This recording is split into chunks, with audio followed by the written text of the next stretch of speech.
減少啦。實驗室雖然係經過特別設計，等我哋可以好安全咁喺度進行實驗，但係意外始終都係意外，有時亦都係無可避免嘅。所以要清楚知道喺實驗室裏面有啲咩嘅救護設施同埋使用嘅方法。呢啲滅火筒係專為撲滅火警而設嘅。滅火筒都有好多種嘅。當我哋使用不同種類嘅滅火筒嘅時候，有啲地方係需要注意嘅喎。至於學校用嘅滅火筒通常有3種嘅。第一種就係水劑型滅火筒。呢種滅火筒可以用嚟撲救普通嘅火警。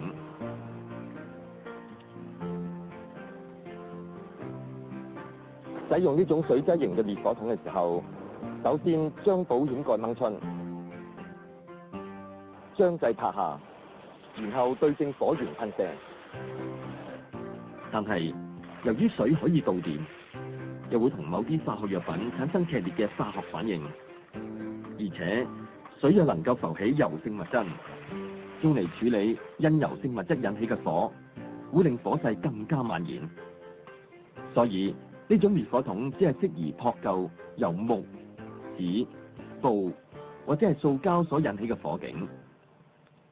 第二種就係二氧化碳型滅火筒，裏面裝住嘅係液體二氧化碳。呢種滅火筒可以用嚟撲救普通嘅火警，或者因漏電引起嘅火警。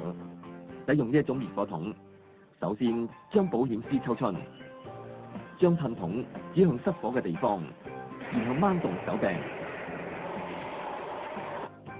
第三種就係乾粉劑型滅火筒，裏面係裝住一啲化學粉劑。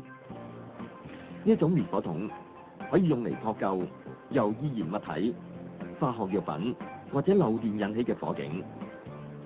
使用呢一種滅火筒，首先將保險絲抽出，將喉管指向失火嘅地方，然後掹動手柄。大家要特別留意，如果滅火筒保險絲毀壞咗，或者滅火筒嘅有效期過咗，都應該立即安排更換。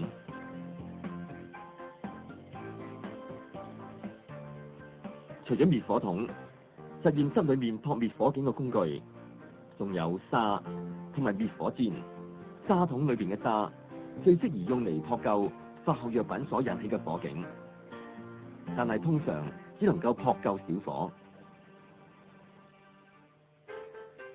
如果衣服着咗火，最好用滅火氈嚟到撲救，但係使用嘅時候一定要先保護自己。